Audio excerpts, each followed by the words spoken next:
Bismillahirrahmanirrahim. Assalamualaikum warahmatullahi wabarakatuh. Perkenalkan, saya atas nama Bonitus Setiawan Anwar, NIM 183134/2008. Kali ini saya akan menjelaskan tentang sosiologi dan olahraga.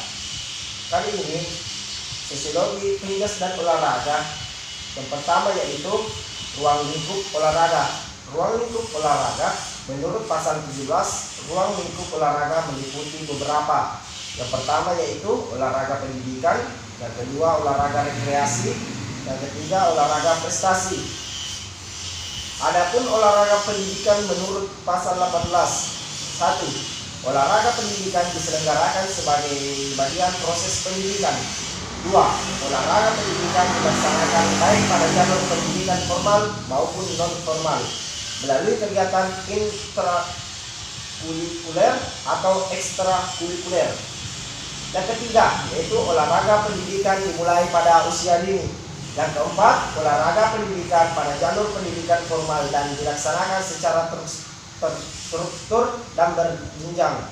Yang kelima yaitu olahraga pendidikan pada jalur pendidikan non formal dapat dilaksanakan secara terstruktur atau berjenjang.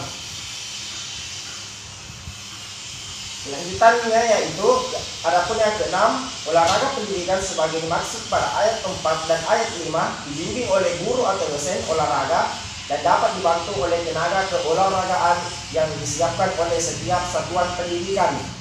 Yang ketujuh yaitu setiap satuan pendidikan sebagai yang dimaksud pada ayat 6 berkewajiban menyiapkan prasarana dan sarana olahraga pendidikan sesuai dengan tingkat kebutuhannya. Yang kedelapan, setiap satuan pendidikan dapat melakukan kejuaraan olahraga sesuai dengan taraf pertumbuhan perkembangan peserta didik secara berkala antar satu pendidikan yang setingkat. 9. Kejuaraan olahraga antar satuan pendidikan sebagaimana dimaksud pada ayat 8 dapat dilanjutkan pada tingkat daerah, wilayah, nasional, bahkan internasional. Adapun penjelasan yang kedua yaitu B. Olahraga rekreasi menurut pasal 19. 1. Olahraga rekreasi dilakukan sebagai bagian proses pemulihan kembali kesehatan dan kebugaran. Yang kedua, olahraga rekreasi dapat dilaksanakan oleh setiap orang, satu satuan pendidikan, lembaga, perkumpulan atau organisasi olahraga. Yang ketiga, olahraga rekreasi sebagaimana dimaksud pada ayat 1 yang bertujuan memperoleh kesehatan, kebugaran jasmani dan kegembiraan. Yang kedua, membangun hubungan sosial. Yang ketiga, melestarikan dan meningkatkan kekayaan budaya daerah dan nasional. Yang keempat, pemerintah daerah dapat masyarakat berkewajiban menggali, mengembangkan dan memajukan olahraga rekreasi. Adapun lanjutannya yang kelima yaitu setiap orang dapat menyelenggarakan olahraga rekreasi tentu yang mengandung risiko terhadap kelestarian lingkungan, keterpeliharaan sarana serta keselamatan dan kesehatan itu wajib. Adapun yang keenam yaitu olahraga rekreasi sebagaimana dimaksud pada ayat 5 harus memenuhi persyaratan yang ditetapkan oleh perkumpulan atau organisasi olahraga. Adapun yang ketiga yaitu olahraga prestasi menurut pasal 20. Olahraga prestasi yang dimaksud sebagai upaya untuk meningkatkan kemampuan dan potensi olahragawan dalam rangka meningkatkan harkat dan martabat bangsa. Yang kedua, olahraga prestasi dilakukan oleh setiap orang yang memiliki bakat, kemampuan, dan potensi untuk mencapai prestasinya. Adapun yang ketiga, olahraga berprestasi dilaksanakan melalui proses pembinaan, pengembangan secara terencana, berjenjang, berkelanjutan dengan dukungan ilmu pengetahuan dan teknologi keolahragaan. Yang keempat, pemerintah daerah dan masyarakat berkewajiban menyelenggarakan, mengawasi, serta mengendalikan kegiatan olahraga prestasi tersebut. Adapun yang kelima yaitu untuk memajukan olahraga prestasi, pemerintah daerah dan masyarakat dapat mengembangkan yang pertama perkumpulan olahraga, yang kedua pusat penelitian atau pengembangan ilmu pengetahuan dan teknologi keolahragaan, yang ketiga sentra pembinaan olahraga prestasi, yang keempat pendidikan dan pelatihan tenaga keolahragaan, prasarana dan sarana olahraga prestasi.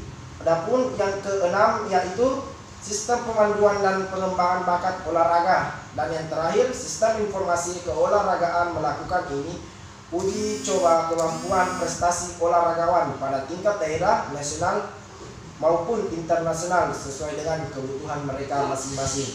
Adapun yang keenam yaitu untuk keselamatan dan olahragawan, pada setiap penyelenggara wajib menyediakan tenaga medis, para medis sesuai dengan teknis penyelenggara olahraga prestasi.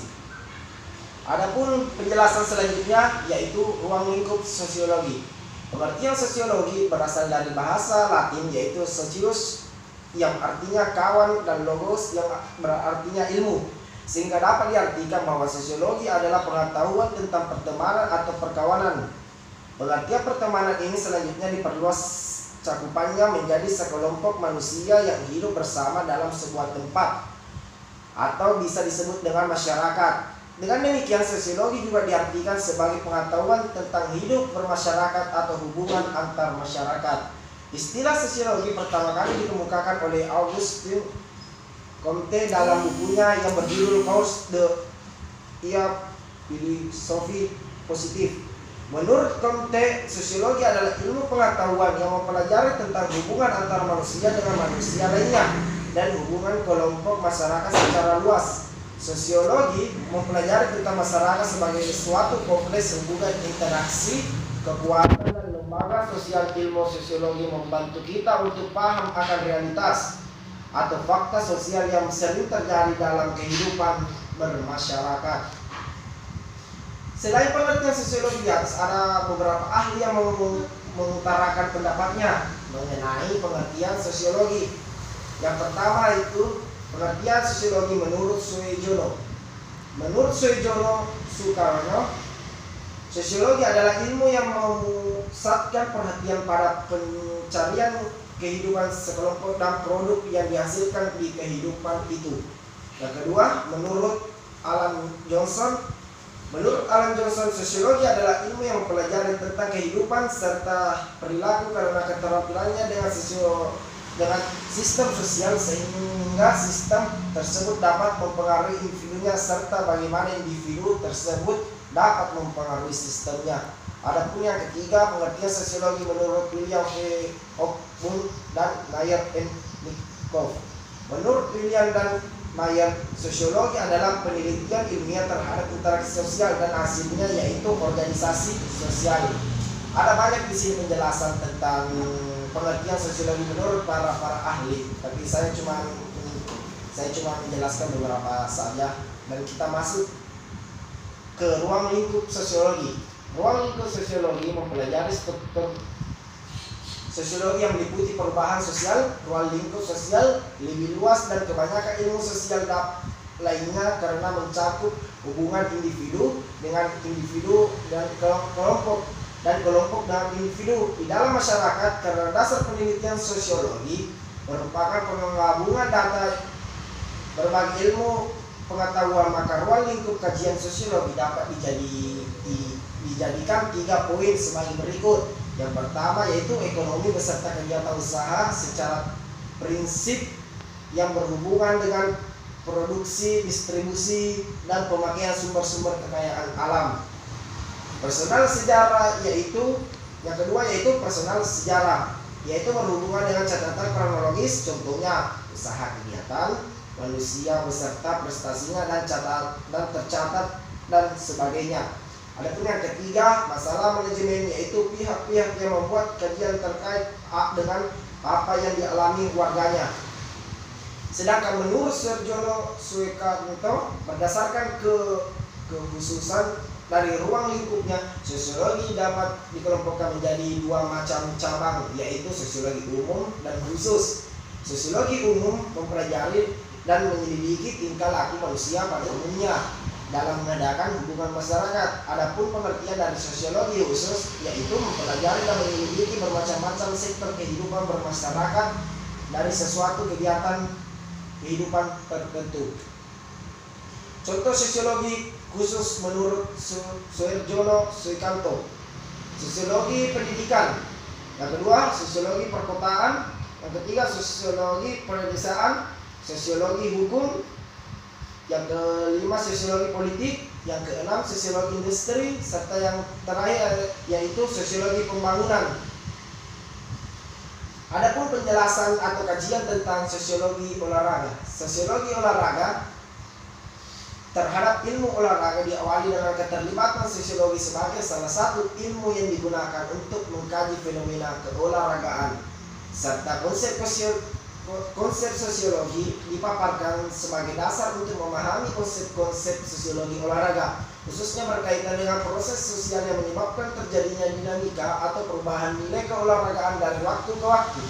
Fenomena olahraga ini mengalami perkembangan begitu pesat sampai ke seluruh aspek olahraga. Olahraga tidak hanya dilakukan oleh tujuan kebugaran badan dan kesehatan, tetapi juga menjangkau aspek politik, ekonomi, sosial, dan budaya. Oleh karena itu, pemecahan masalah yang olahraga dilakukan dengan pendekatan interdisiplin, dan salah satu disiplin ilmu yang dimanfaatkan adalah sosiologi. Oleh karena itu, pemecahan masalah dalam olahraga dilakukan dengan pendekatan interdisiplin, dan satu disiplin ilmu dimanfaatkan adalah sosiologi. Dari sisi pelaku dan proses sosial terbentuk semakin memantapkan keyakinan bahwa olahraga merupakan kegiatan yang kecil dilakukan per kehidupan masyarakat. Artinya, dengan terdapatnya nilai norma pratala dan kelompok lembaga peranan status komunitas, sosiologi berupaya mempelajari masyarakat dipandang dari aspek hubungan antar individu atau berkelompok secara dinamis, sehingga terjadi perubahan-perubahan sebagai wujud terbentuknya dan terwarisnya catatan nilai dan budaya bagi kesejahteraan pelakunya untuk meningkatkan harkat dan martabat kemanusiaan secara utuh menyeluruh. Sosiologi secara umum sudah dikenal sebagai ilmu yang mempelajari tentang bagaimana bersosialisasi, berinteraksi, dan berhubungan dalam kehidupan sehari-hari, baik itu di lingkungan keluarga, pergaulan, ataupun dalam masyarakat umum. Namun untuk olahraga, sosiologi sebagai ilmu terapan yang mengkaji secara khusus. Oleh karena itu, makalah ini bertujuan untuk memberikan pengetahuan sosiologi yang berdasarkan atas kajian beberapa teori para ahli yang dihubungkan dengan olahraga. Adapun di sini saya akan menjelaskan tentang definisi olahraga. Yang pertama yaitu sosial. Sosial dapat berarti kemasyarakatan. Yang pertama, sosial, struktur sosial, urutan derajat kelas sosial dalam masyarakat mulai dari terendah sampai tertinggi, contohnya kasta. Yang kedua, diferensi sosial. Sistem kelas dapat dengan sistem lincah atau tanpa membeda-bedakan tinggi rendahnya kelas suatu itu sendiri, contohnya agama. Yang ketiga yaitu integrasi sosial. Pembauran dalam masyarakat bisa berbentuk asimilasi, akulturasi, kerjasama, maupun akomodasi. Adapun yang kedua, sosialisasi. Sosialisasi adalah sebuah proses penanaman atau transfer kebiasaan atau nilai dan aturan dari satu generasi ke generasi lainnya dalam sebuah kelompok atau masyarakat.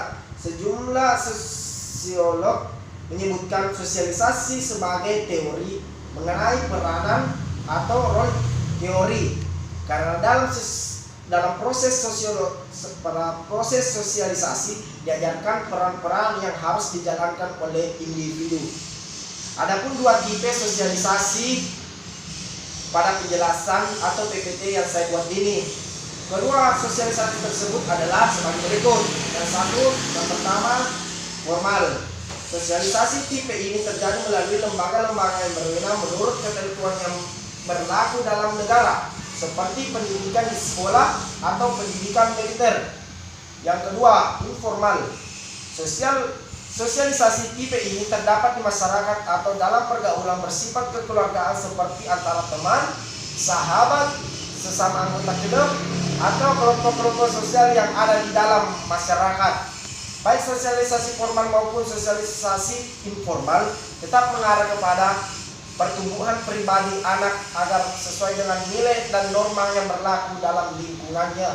Dalam lingkungan formal seperti di sekolah, seorang siswa bergaul dengan teman sekolahnya dan berinteraksi dengan gurunya dan karyawan sekolahnya.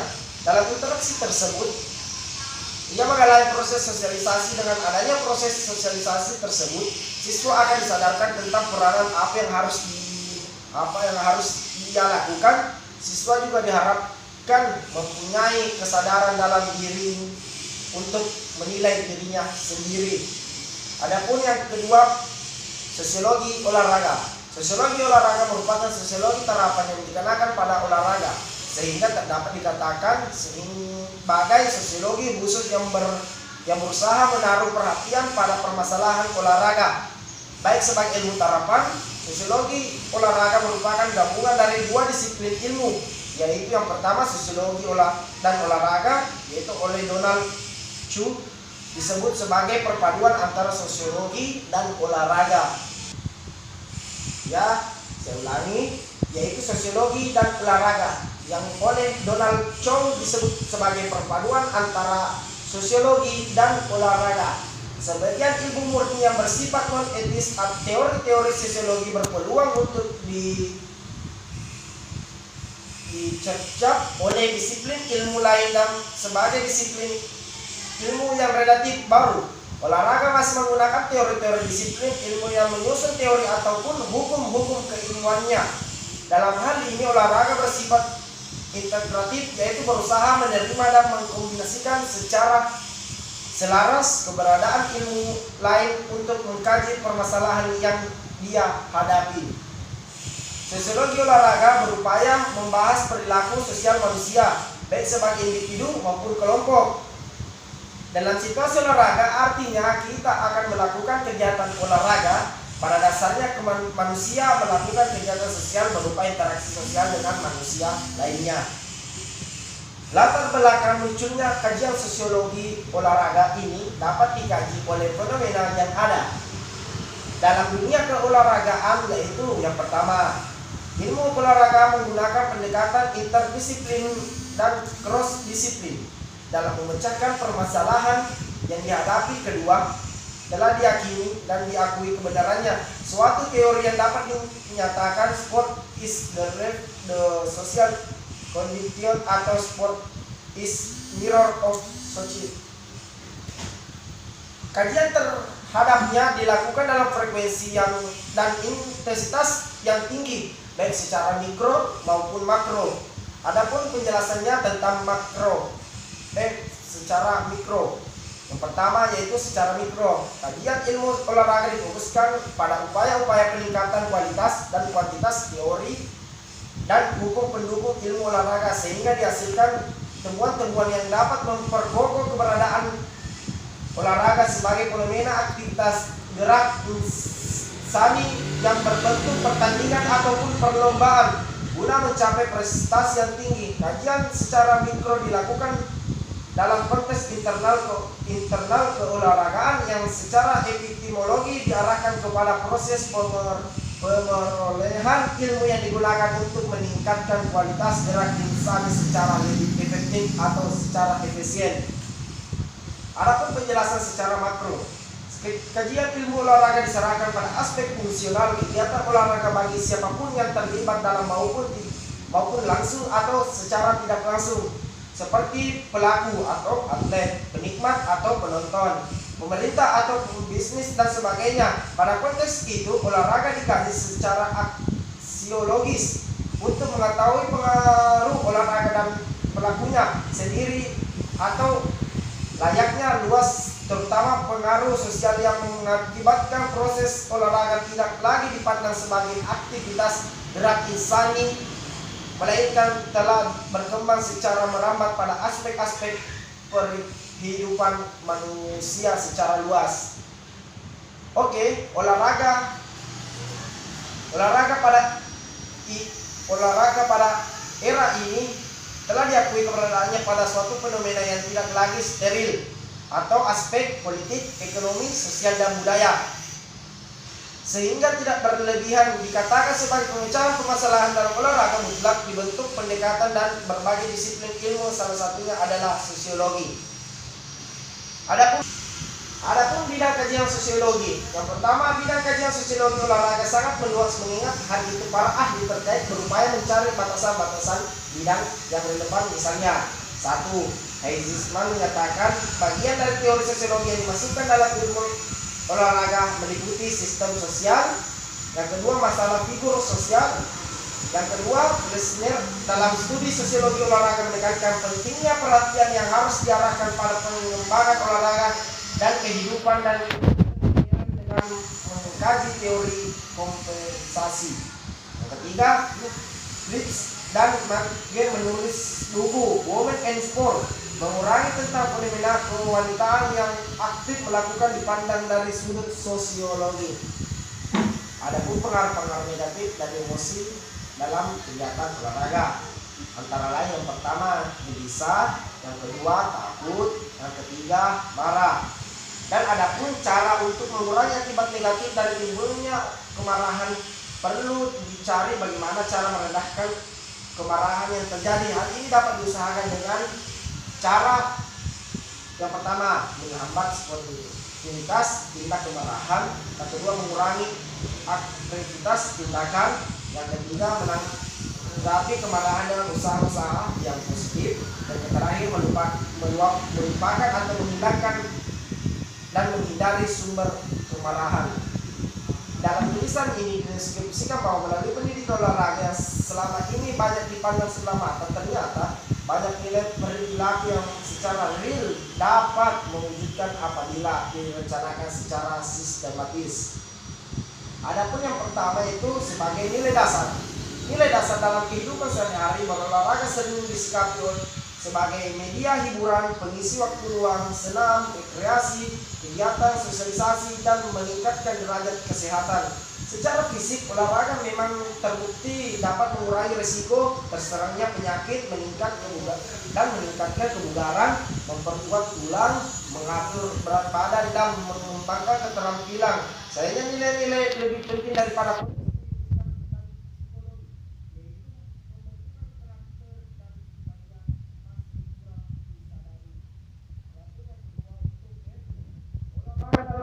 aspek dinamis, lebih mengandung unsur pertandingan kompetisi yang harus disertai dengan sikap dan perilaku berdasarkan kesadaran moral.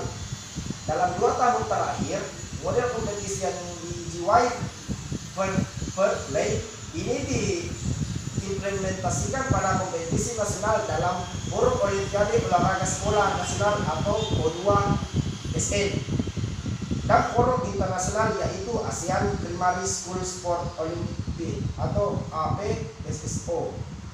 Hasil sesungguhnya yang membiarkan penerapan tersebut berimplikasi pada perilaku peserta kompetisi yang mencerminkan jiwa sportivitas, kejujuran, persahabatan, rasa hormat, dan rasa tanggung jawab dengan segala dimensi.